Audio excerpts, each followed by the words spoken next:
I think I'm at a point in my life where watching how a game developer chose to spend their precious airtime killing Tommy Tallarico while simultaneously pitching their game to television viewers informs my opinion of their work so much more than the most in-depth 2-hour video essay ever could.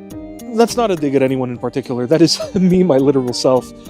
I don't know. The way games used to be covered is so interesting. Somehow on television they made less restrictive programming than you get on YouTube anymore.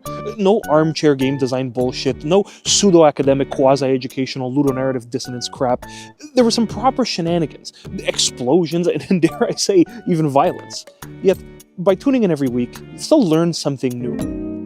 And yes, I do mean every week. This week, next week, last week. This is time travel after all. In 2024, showrunner Victor Lucas, who had preserved every single segment ever aired, began uploading old episodes to his YouTube channel under the titles Gaming in the Year 1990X and later EP Classic. These were all well before my time. I started watching EP in college deep into Scott Jones's co-hosting era and around when they switched to a daily cadence. I was enthralled by the old format though, and their coverage too. It was so cool seeing the birth of world-renowned studios and gaming figures. Well, the guys at Sucker Punch, they came out of nowhere, really. I mean, they had a game called Rocket on the N64. Never heard of it. But this game really raises the bar on their ability. I want to see a lot more from this development team. But the most important thing about these classic episodes was and is how they're released. He didn't just dump them all out at once, he's been trickling them out weekly, and still is. If you go to his channel right now and subscribe, you'll be notified, like me, every Saturday morning of a new classic episode.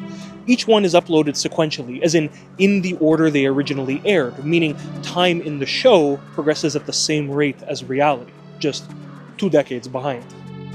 The space between weekly episodes forces you into what I think is the optimal viewing experience.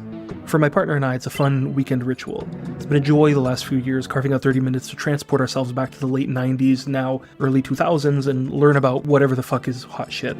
One of our favorite things is grabbing people's names and looking them up on LinkedIn to see whether they stayed in games or moved on to other, less volatile industries. Every week, I learn something new about this, in Showtime, fledgling industry and the people supporting it. It's helped reshape my understanding of the medium too. Things that sounded to everyone like big deals wound up going nowhere. Other times companies flopped around with concepts or service models that we're all familiar with today, like online connectivity, but consumers weren't ready for yet.